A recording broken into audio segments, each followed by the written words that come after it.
Masih di Masih mute di Pak mute. Doni. Oke, terima kasih. Suaranya sudah terdengar dengan jelas ya? Udah Jelas. Pak. Oke. Jelas. Selamat pagi Bapak Ibu, terima kasih sama Tuhan. Hari ini kita akan belajar tentang Daud dan Goliat. Entah kenapa ya dalam seminggu ini kok ceritanya tentang Daud dan Goliat. Kemarin juga di hari Minggu juga ada yang berkaitan. Jadi cerita Daud dan Goliat ini menjadi salah satu kisah yang paling terkenal di dalam Alkitab. Tema tentang keberanian, tentang keyakinan, ini adalah kisah tentang melawan segala rintangan, meskipun tampaknya tidak mungkin. Nah, Bapak Ibu, boleh silakan tulis di kolom chat, menurut Bapak Ibu, Goliat ini bagaimana? Apakah menjadi apa gitu ya terhadap Daud? Gitu ya Bapak Ibu. Silakan tulis di kolom chat. Menurut Bapak Ibu, Goliat ini menurut Bapak Ibu seperti bagaimana terhadap Daud? Kita akan lihat video sebentar ya Bapak Ibu.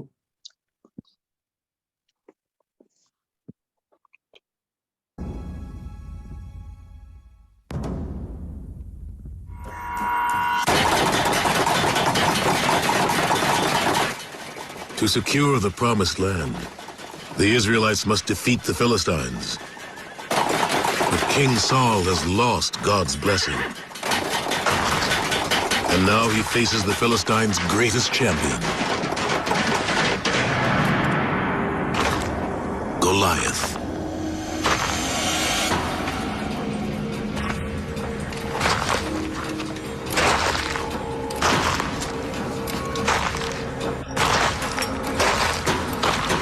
Will one of you fight me?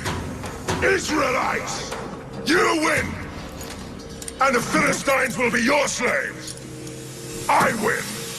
And you will be our slaves. Someone must fight him! Not you, Jonathan. The warrior who defeats him will be a rich man! Not one man in Israel! Not one of God's people!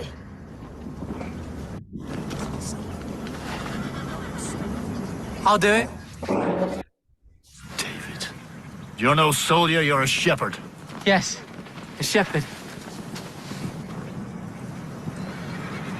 As I protect my sheep, God will protect me. Where is your faith? Where is your God? I will kill him. You'll need this.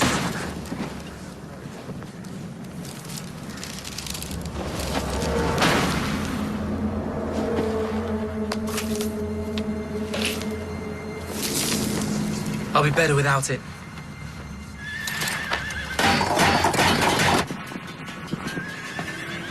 Yea, though I walk in the valley of the shadow of death, I fear no evil. You are with me.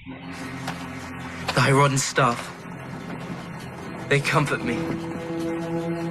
You anoint my head with oil. My cup overflows. Surely goodness and mercy shall follow me all the days of my life.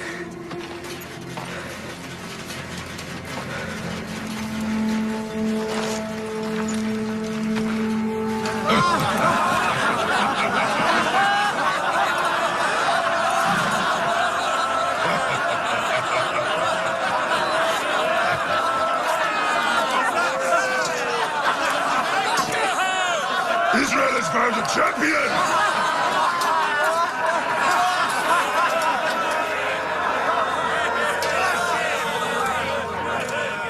Don't waste my time, little boy. You're too young to die. I will fight you!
my kingdom on Shepherd Warrior!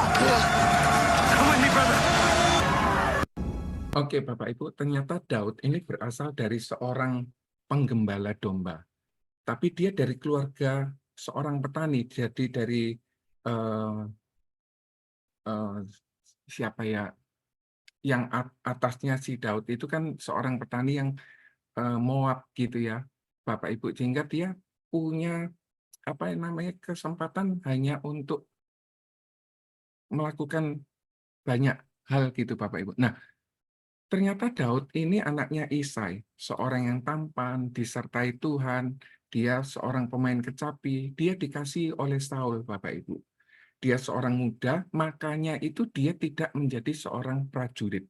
Karena prajurit itu harus usia 20 tahun. Kemungkinan dia wajahnya masih kemerah-merahan, bisa 15, 16, 17, tetapi pertanyaan saya, kenapa kok dia cuma dikasihin kesempatan menggembalakan 2-3 ekor? Apakah Isai ini orang miskin? Saya kira tidak. Kemudian, apakah dia hanya dipercayai sebagai menggembalakan domba, kambing 2-3 ekor? Dia anak bungsu dari 8 bersaudara. Dia diurapi menjadi raja, tetapi dia tidak disukai sama kakak-kakaknya. Bapak Ibu, kalau kita belajar dari sini, jangan sampai antara kakak sama adik terjadi pertengkaran. Antara anak sama orang tua terjadi pertengkaran. Suami istri terjadi pertengkaran. Saudara dengan saudara, baik dari seksi dengan seksi terjadi ketidakharmonisan. Baik pelayanan yang satu dengan pelayanan yang lain, ini jangan sampai kita mengalami hal yang sama. Baiklah kita tetap bersatu Bapak Ibu. Dan dia naik tahta di usia 30 tahun. Nah, Bapak Ibu, ternyata Daud ini diutus sama ayahnya Isai untuk membawa bekal untuk kakak-kakaknya. Harusnya si Eliab dan kakak-kakaknya itu senang karena dia dikasihin bekal makanan. Daud juga diutus membawa 10 keju untuk pemimpin 1000. Jadi kayaknya bukan dari orang miskin, Bapak Ibu. Tetapi kenapa waktu itu Daud mengalami ketakutan? Raja Israel dengan pasukannya, kenapa kok dia mengalami ketakutan? Dan ternyata ketakutan itu menular, Bapak Ibu. Jadi ini hal yang perlu kita sadari. Mungkin kita juga mengalami hal yang sama. Banyak problem yang ada yang kita hadapi, baik di gereja maupun di dalam rumah tangga. Tetapi jangan sampai ketakutan ini membuat kita saling tambah takut. Jangan, Bapak Ibu. Nah, waktu itu Goliat nantang orang Israel, orang yang disertai oleh Tuhan. Daud cuma bawa batu, Bapak Ibu. Tetapi dia diajak berperang sama si Goliat. Nah, apakah Bapak Ibu merasa bahwa Goliat ini sebagai musuhnya? Apakah hanya itu saja? Boleh, betul. Ada satu hal yang saya kepingin ceritakan sebentar lagi Bapak Ibu. Daud itu memiliki pengalaman melindungi domba-domba. Walaupun 2-3 ekor Bapak Ibu, saat kita melayani Tuhan, saat kita juga dipercayai rezeki yang kecil, kemudian pelayanan yang kecil, nggak apa-apa. Mungkin bukan di mimbar, tetapi dia berdoa, maka Daud ini bisa dipakai sama Tuhan untuk mengalahkan cengkraman serangan singa dan beruang. Cuma 2-3 ekor dijaga dengan baik. Dia juga punya keberanian.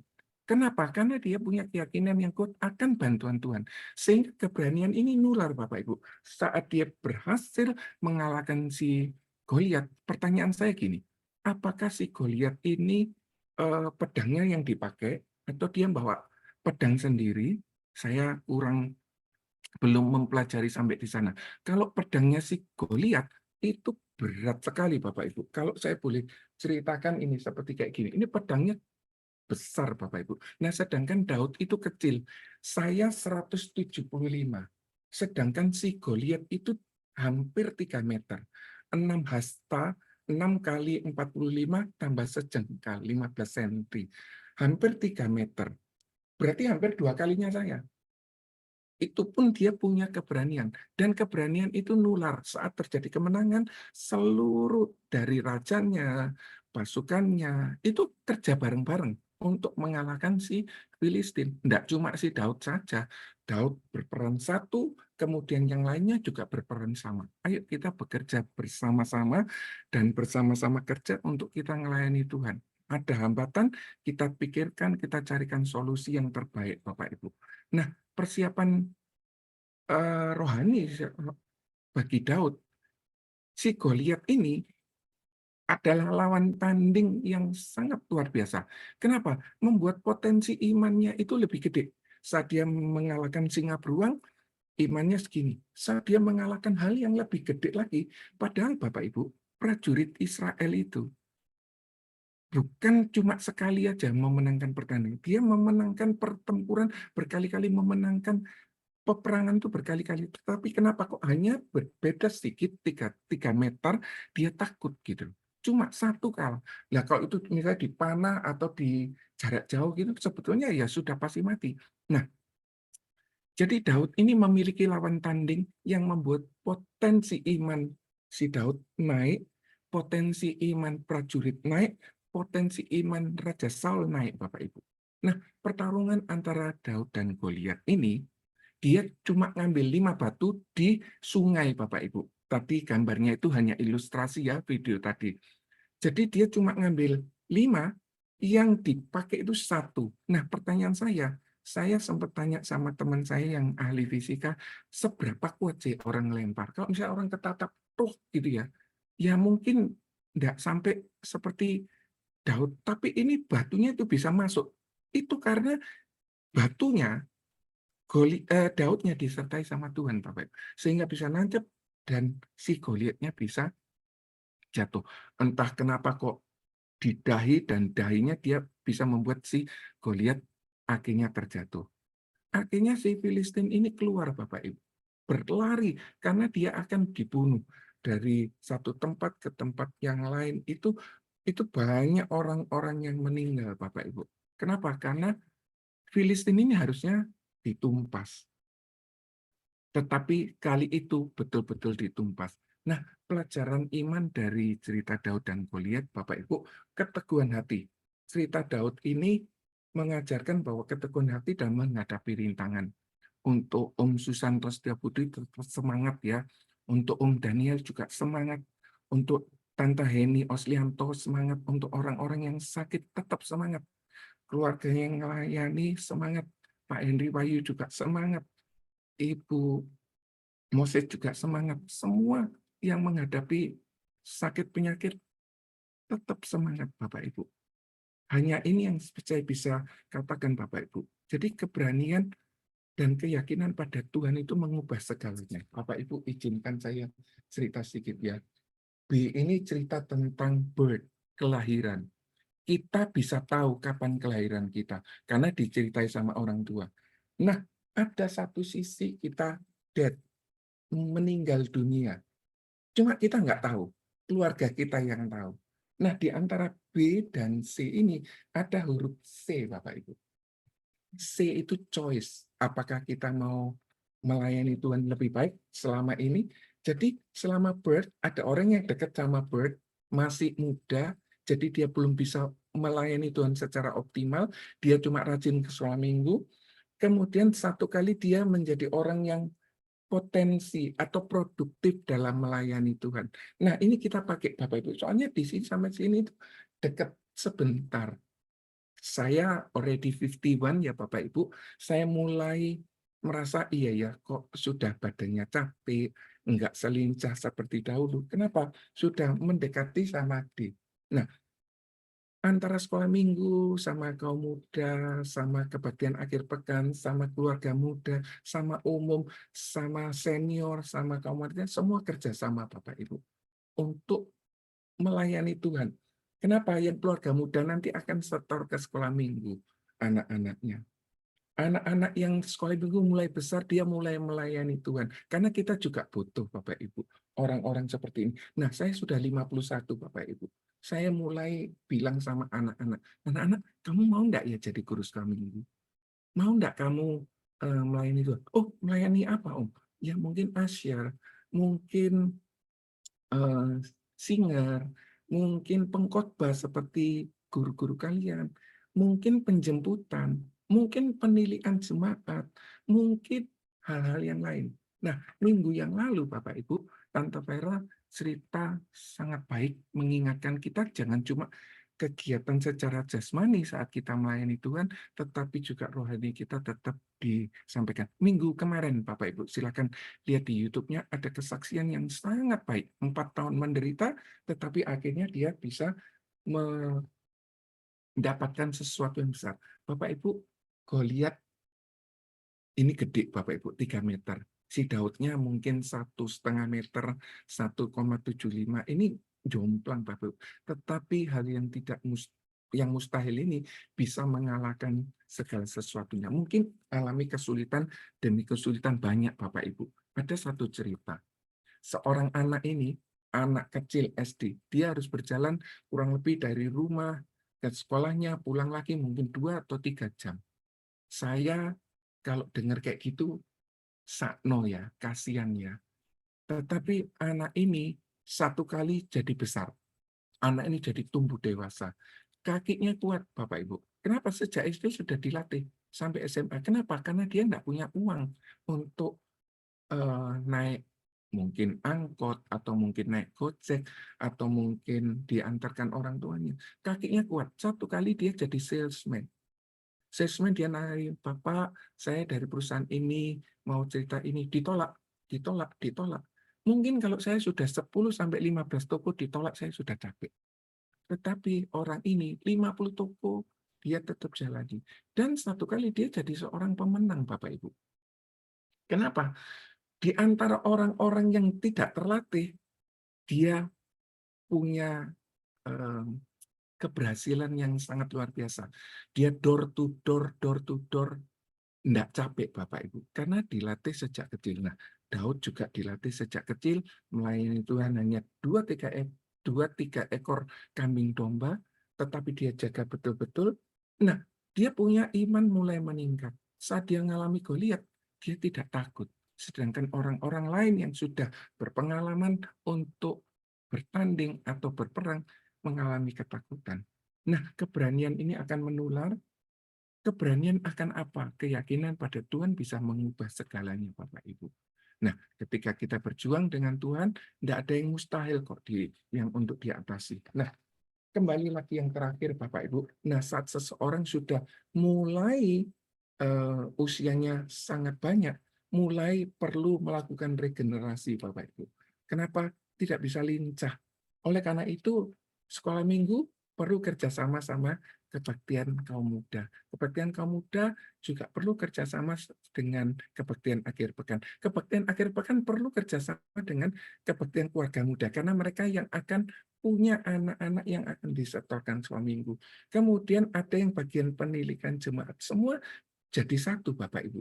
Nggak bisa si Daud ini nggak punya hero syndrome, Bapak Ibu. Hero syndrome itu artinya gini, Bapak Ibu. Karena aku, maka Israel bisa lolos dari Goliat. Tidak punya seperti itu. Ada satu orang bilang, kalau dia melayani sekolah minggu, yang penting acara. Acara dibuat semenarik mungkin supaya anak-anak tertarik, anak-anak suka ke sekolah minggu. Itu betul. Tetapi Bapak Ibu, kalau tidak ada penjemputan, maka sekolah minggunya juga yang dengar firman Tuhan sedikit. Kalau tidak ada yang doa, tidak ada kuasanya. Kalau tidak ada yang bermain musik, berlatih musik. Saya sempat kaget karena ada satu orang main musik. Kamu kok jam 3 berangkat dari rumah, jam 9 baru pulang. Loh iya, karena latihan musik. Dan sebelumnya dia latihan musik. Jadi saling bekerja sama dan bersama-sama bekerja untuk melayani Tuhan. Bapak Ibu, kita punya kesempatan hanya sedikit, Bapak Ibu. Usia produktif kita hanya sedikit. Mari kita benar-benar kita pikirkan yang baik. Firman Tuhan berkali-kali mengingatkan sama kita agar kita ini terus diingatkan. Semoga sharing firman Tuhan ini boleh jadi berkat. Mohon maaf kalau ada kendala-kendala sedikit ya, kiranya Tuhan Yesus memberkati Bapak Ibu. Puji Tuhan,